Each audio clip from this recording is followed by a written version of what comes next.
By the time she started screaming across the street, I had already backed my truck into my own driveway and shut the gate behind it.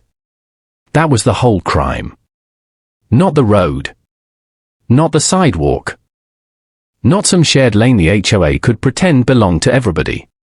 My driveway. My concrete. My gate.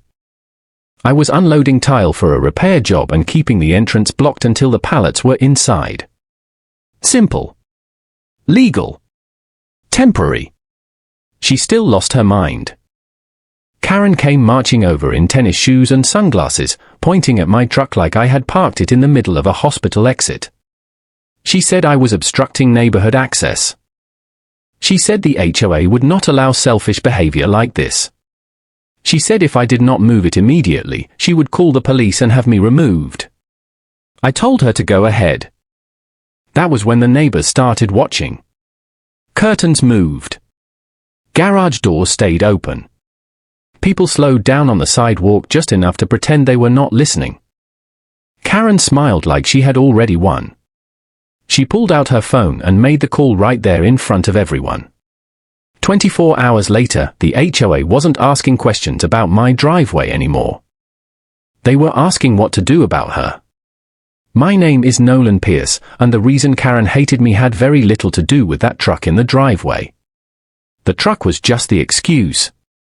People like her do not explode because of one blocked entrance or one small inconvenience.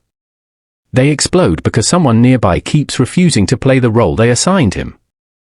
In her mind, I was supposed to be the quiet neighbor who nodded, apologized, and moved things the second she started talking in that sharp little HOA voice.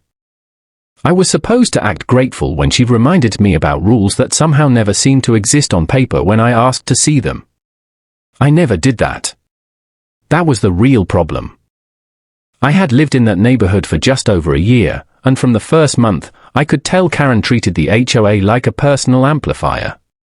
She was not even the president. Not technically. But she moved through the community like she had a private contract with authority itself. She knew everybody's parking habits, everybody's trash day mistakes, everybody's landscaping choices. She watched. Commented. Reported. Corrected. And if someone pushed back, even politely, she took it personally.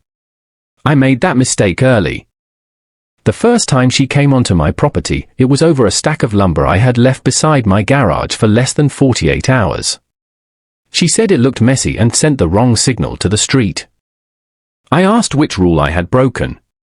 She said the board had broad discretion over visible nuisances. I asked for the exact guideline. She never sent it. After that, every small thing became a pattern in her mind. My trailer stayed parked one afternoon too long. My contractor started work too early for her taste. A delivery truck stood near the curb while unloading. Each time, Karen appeared with the same tone. Calm on the surface. Angry underneath. Like she was waiting for the day I would finally give her the public confrontation she could use as proof that I was the difficult one. That morning, I was not even thinking about her. I was thinking about tile, measurements, and getting the repair crew in and out before noon. I had backed the truck inside my gate because the pallets were heavy and I did not want them sitting on the street. The driveway was blocked because it was my driveway, and I needed the space. Simple. But simple things become complicated fast when the wrong person has been waiting months for a reason to turn your property into her stage. I was halfway through unstrapping the first pallet when I heard her voice from across the street. Not normal talking. Not even annoyed talking. The kind of sharp, public voice people use when they want an audience before they want an answer. I looked up and saw Karen marching toward my gate with one hand already raised, like she was pointing out a crime scene instead of a truck parked inside a private driveway. She had on oversized sunglasses, white sneakers, and that stiff, fast walk she always used when she was about to tell somebody what they were supposedly not allowed to do. She did not stop at the sidewalk. She came right up to the gate and pointed through the bars at my truck. "You can't block this like that," she said. "People need access." I actually looked behind me for a second, just to make sure there was not some other driveway she meant. There was not. My truck was parked inside my property. The street was clear. The sidewalk was clear. The neighboring drives were clear. The only thing blocked was the entrance to my own house. I told her exactly that. She did not care. She said the way my truck was positioned created an obstruction issue for the neighborhood. She said emergency visibility mattered. She said the HOA had standards about access and appearance, and I was violating both. The whole thing came out in that same polished tone she always used when she wanted nonsense to sound official. I asked her which rule covered a homeowner temporarily blocking his own driveway while unloading materials inside his own gate. She said I was being argumentative.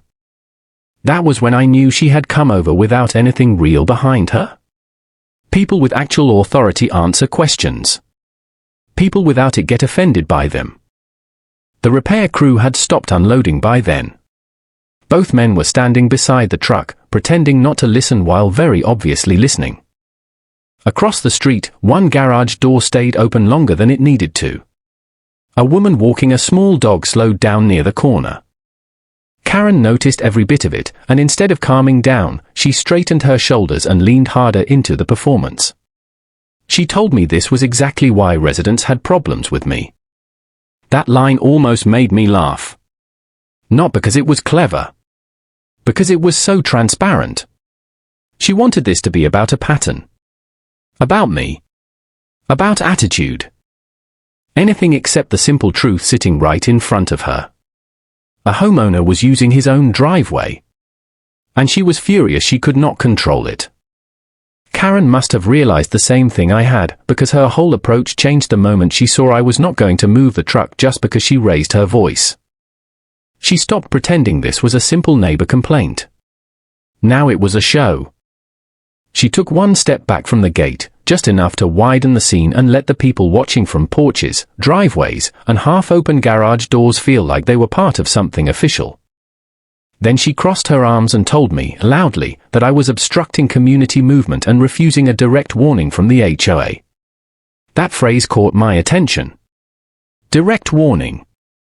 Not request. Not concern. Warning.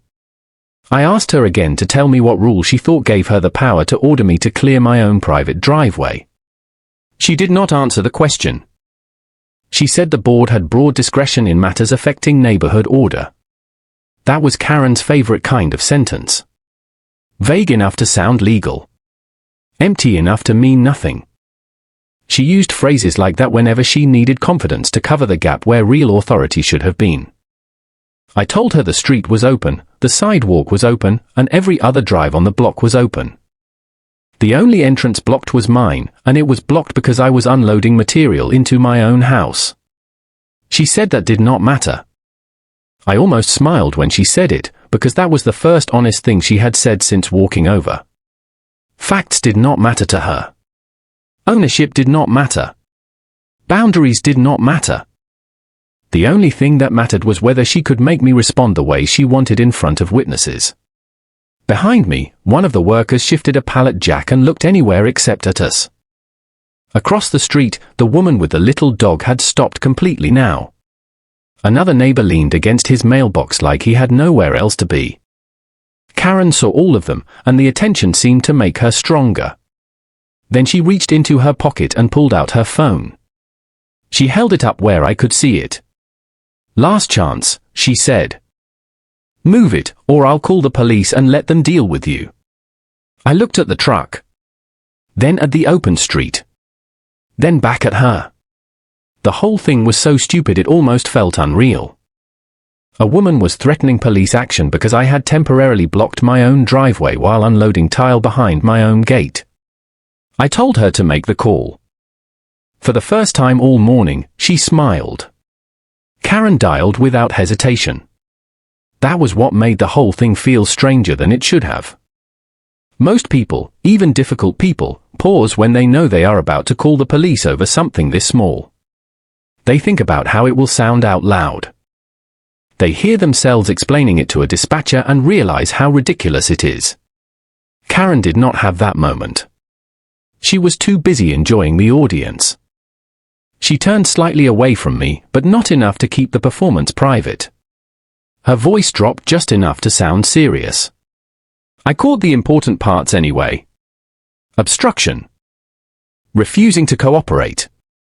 Neighborhood access. Escalating situation. She stacked the words carefully, shaping them into something that sounded bigger than a truck inside a private gate. She never once said the driveway belonged to me. That omission told me she knew exactly how weak her complaint really was. When she ended the call, she slid the phone back into her pocket and looked at me with the kind of satisfied expression people wear when they think official pressure is about to finish a job their own voice could not. She said officers were on the way and suggested I use the time to start fixing the problem before it became more expensive. I asked her one last question. Did you tell them it's my driveway? She said that was not the point.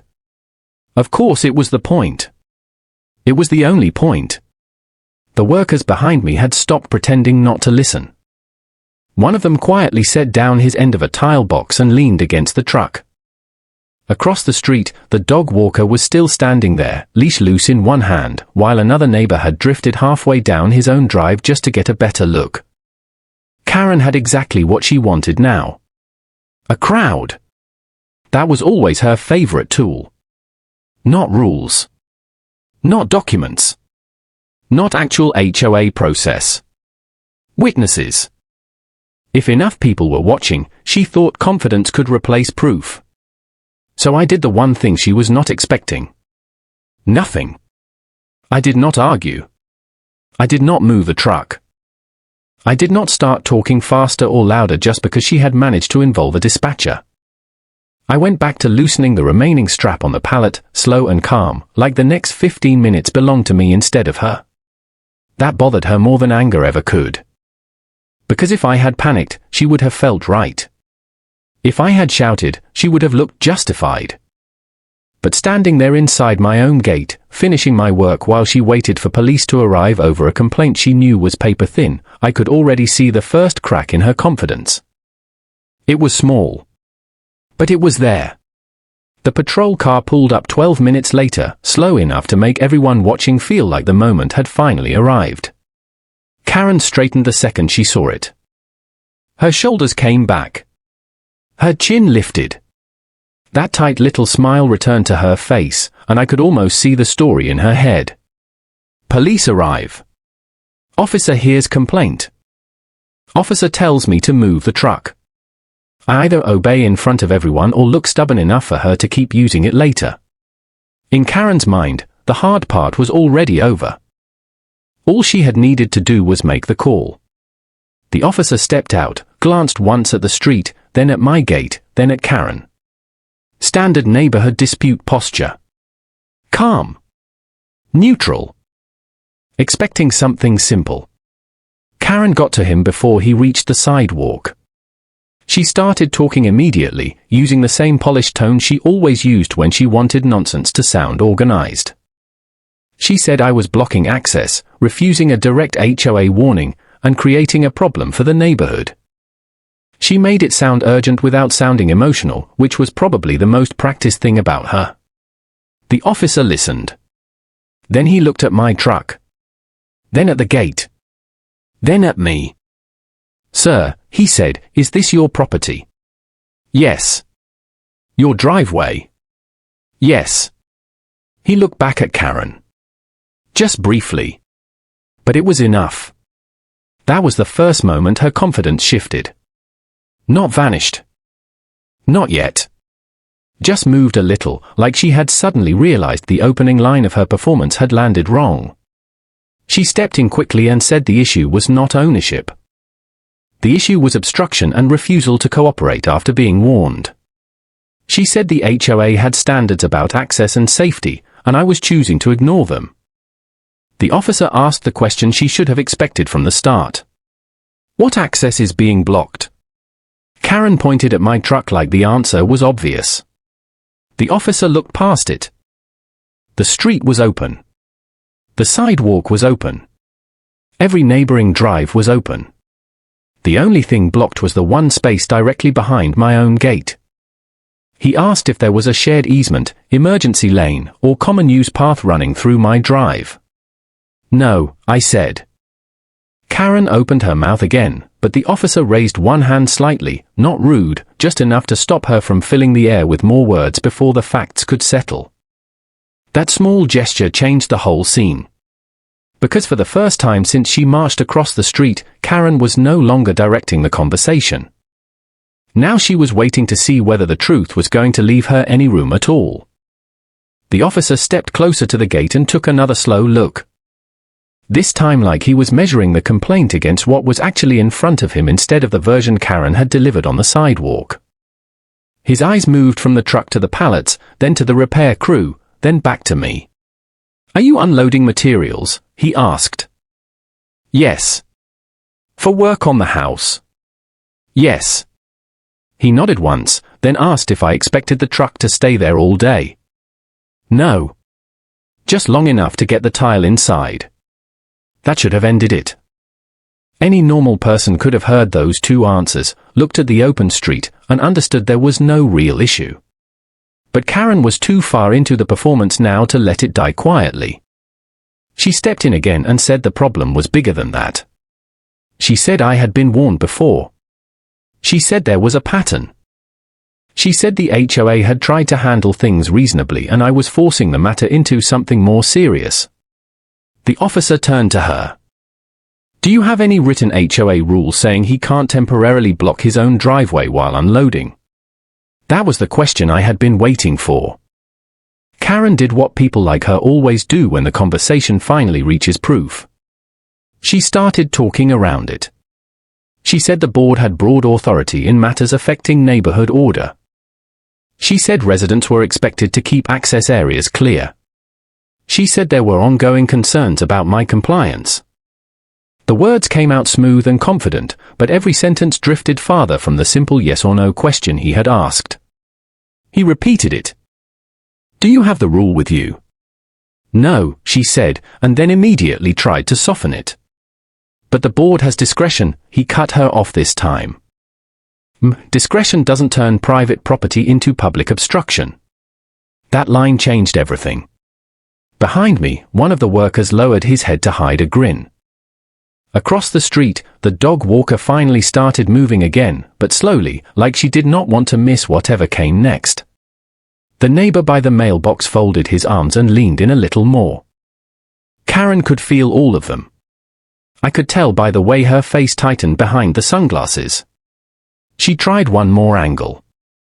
She said she had called because she was concerned about emergency access and neighborhood safety. The officer looked at the clear street, the clear sidewalk, the open neighboring drives, and then at the truck sitting squarely inside my gate. "What emergency access is blocked here?" he asked. This time, Karen had no answer ready. Karen stood there for a second with nothing to say, and that silence did more damage to her than any argument I could have made. Up until then, she had been moving on confidence alone. Fast voice. Sharp posture. Big words like safety, access, and HOA authority. The kind of language that works when nobody stops to test it. But now an officer was standing at my gate asking the one thing she never prepares for. Specifics. What was blocked? Which rule applied? What actual problem existed?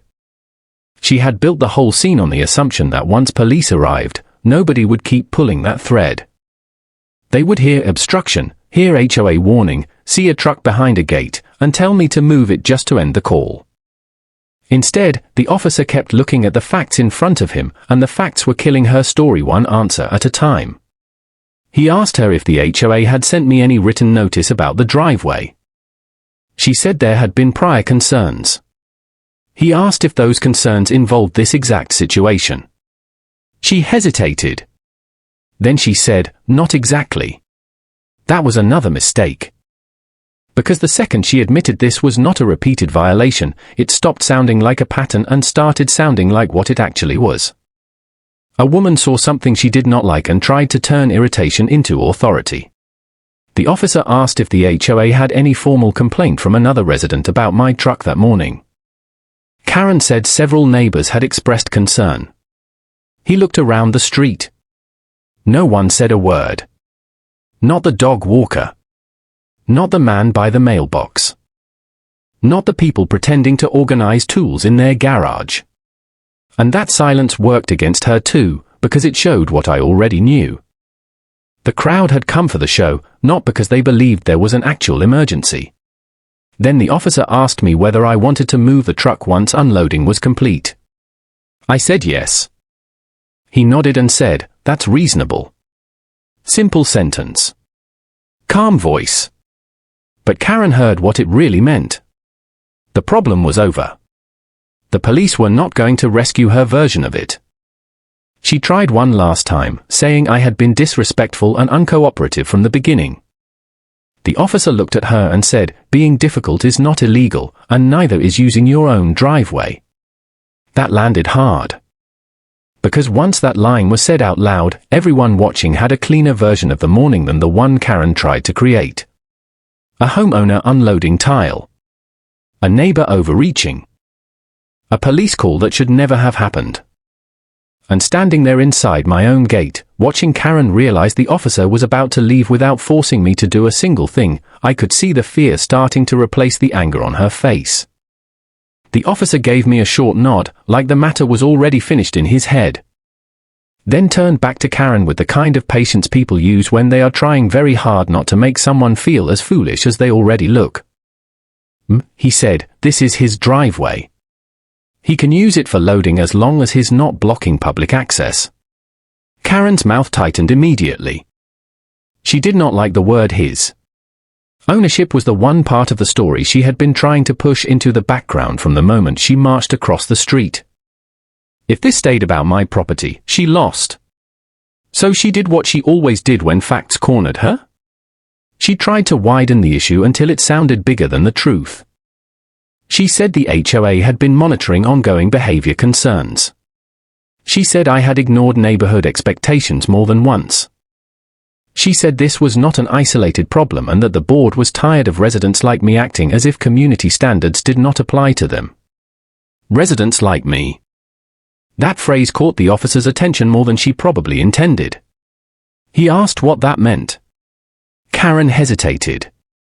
Not because she suddenly became careful. Because for the first time, she realized she had been talking too much without getting what she wanted. The neighbors were still there. The workers were still listening. The truck was still parked exactly where it had been when she made the call. And now the only person with actual authority in the conversation was asking her questions instead of me. She said I had a history of refusing cooperation. The officer asked if she had any documented HOA action against me related to that claim. She said the board was reviewing multiple concerns. He asked if anything had been formally issued. No answer. He asked if I had threatened anyone, blocked the street, interfered with emergency services, or ignored any police order. No, Karen said, and she said it quietly enough that the workers behind me heard it before I did.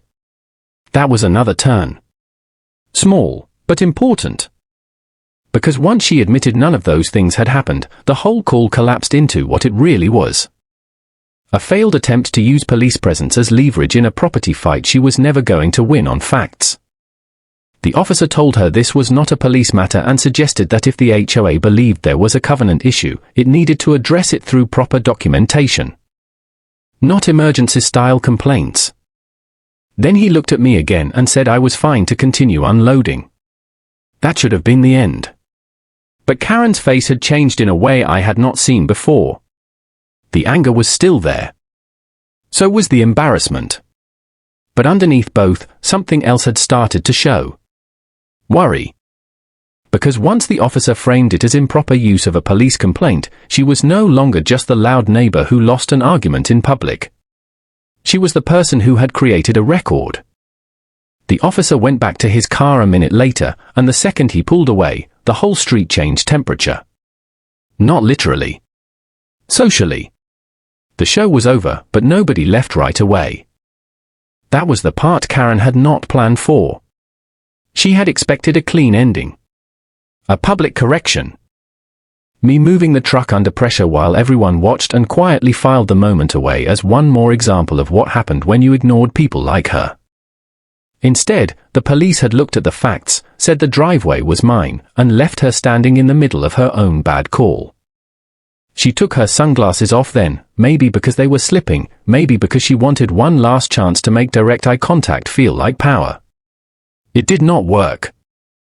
Without them, she just looked angry and overheated. She said I had embarrassed her in front of the neighborhood. That almost made me laugh. Not because it was funny. Because it was honest in a way everything else she had said that morning was not. She did not care about access. She did not care about safety.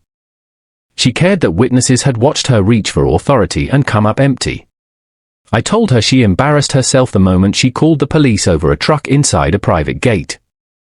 The workers behind me kept unloading in that slow, careful way people do when they know they should not listen but absolutely are. Across the street, the dog walker was finally moving again, but not fast. The man by the mailbox stayed where he was, arms folded, still pretending this had all become interesting by accident. Karen said this was not over. That line would have sounded stronger if her voice had not wavered on the last word.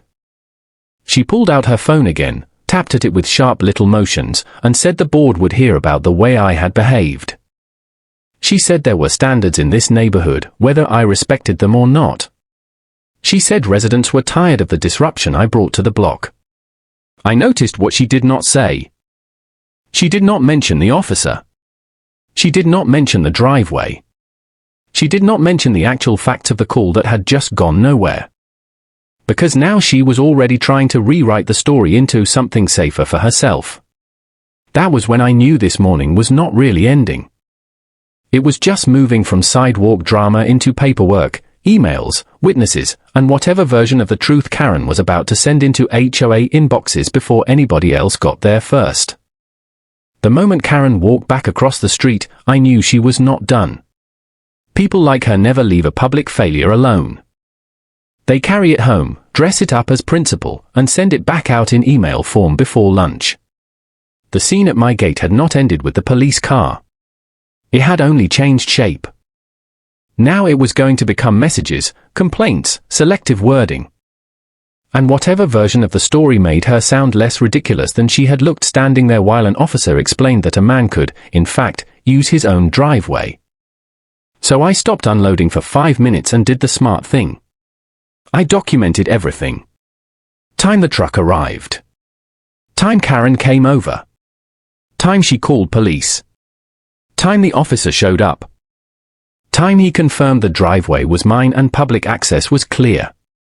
I wrote it down while it was still fresh, standing at my kitchen counter with dust on my hands and the gate still open behind me.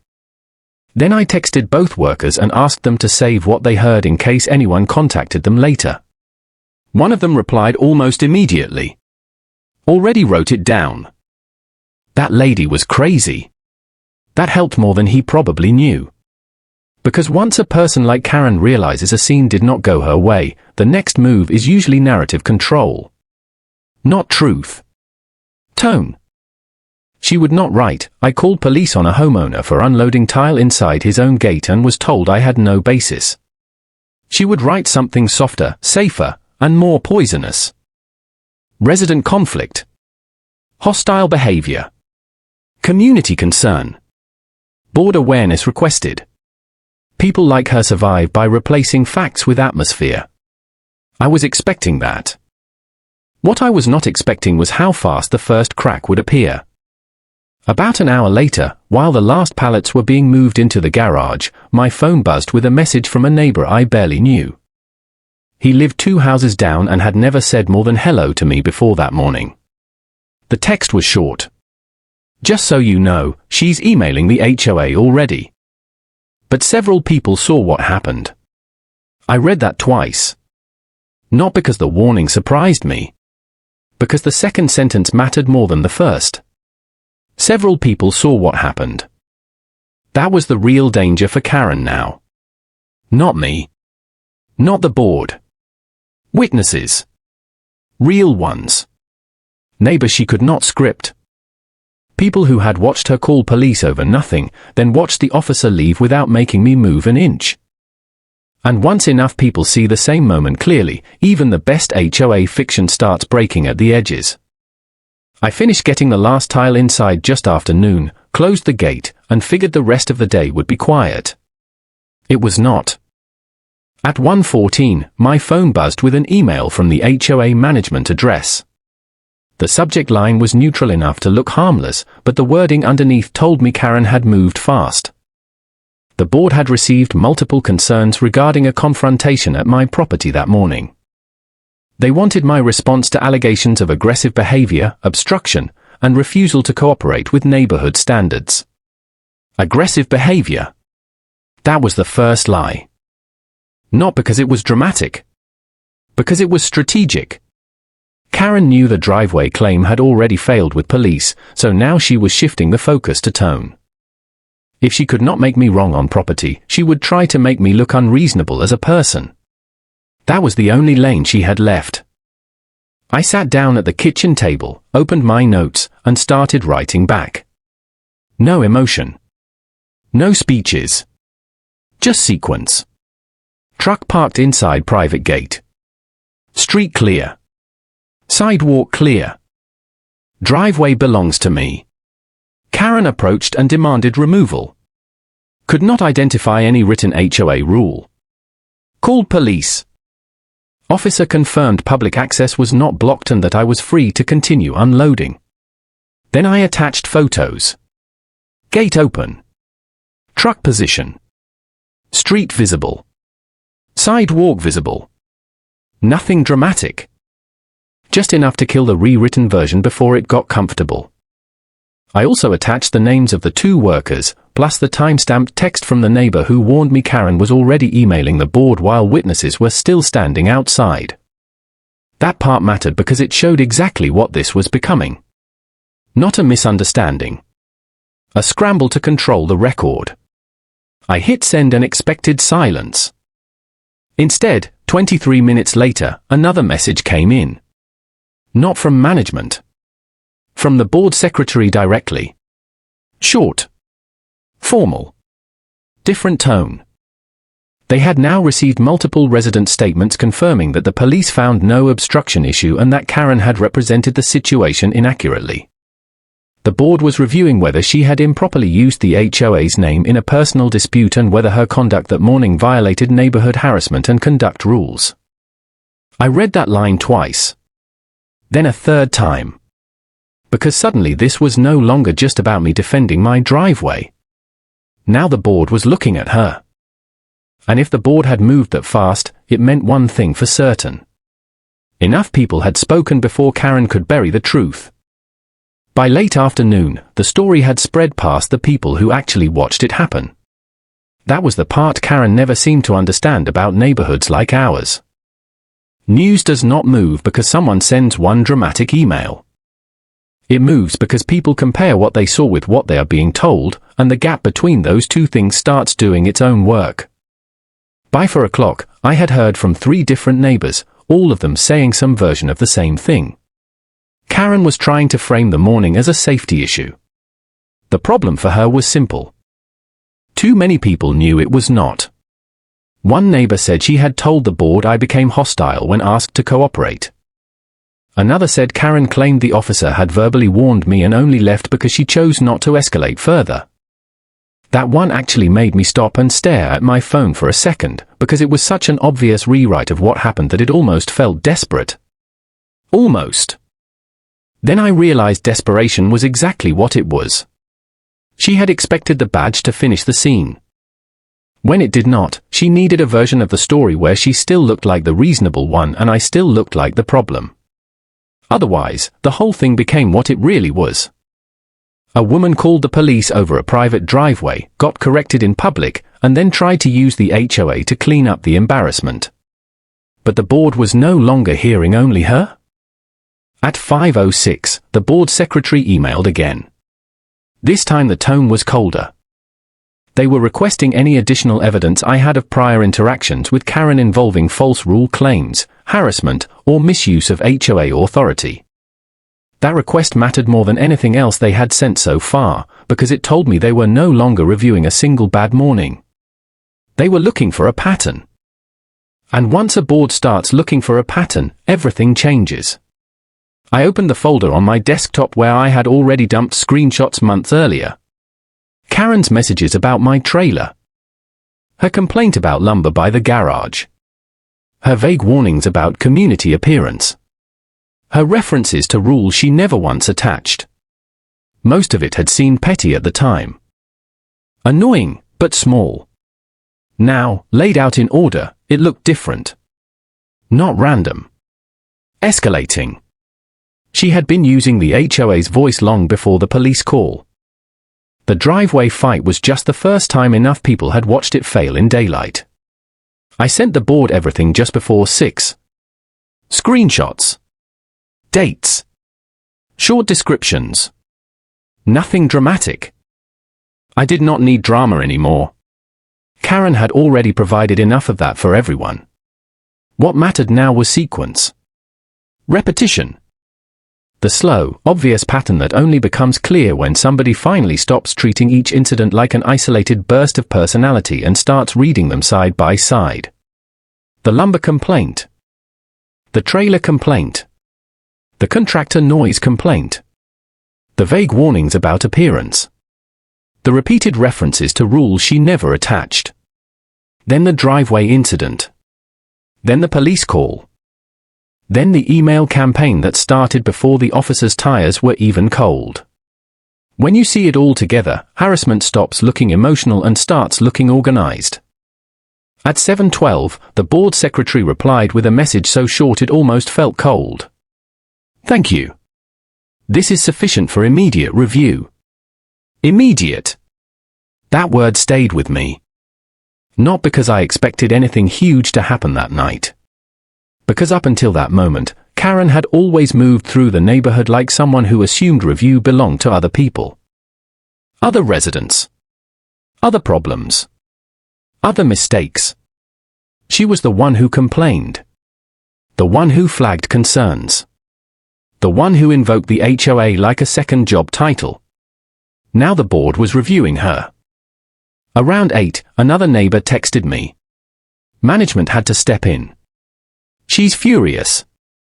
I read that and could picture it perfectly. Karen at her kitchen island, typing too fast. Explaining tone instead of facts. Acting offended that anyone would question her intentions instead of answering the simple question sitting underneath the whole mess. Why did you call police over a man using his own driveway? By then, the whole neighborhood knew enough to ask it. That was what had really trapped her. Not me. Not the board. Not the officer. Witnesses. Too many people had seen the same thing in real time. The truck inside my gate. The clear street. The officer asking what access was actually blocked. Her failure to answer. His quiet correction. Those details were now bigger than whatever version she kept trying to send into inboxes. At 9:03, one final email came in from management. They were placing Karen under temporary restriction from neighborhood common areas and board-related activity pending formal review of resident complaints, misuse of HOA authority, and conduct that created unnecessary police involvement. I read it once. Then again. 24 hours earlier, she wanted me publicly corrected at my own gate. Now the neighborhood was the one closing ranks around her. The next morning, the neighborhood felt quieter than usual, but not because anything had actually changed on the street. The same lawns were trimmed. The same garage doors opened. The same people stepped outside holding coffee like they always did. What changed was the direction of the attention.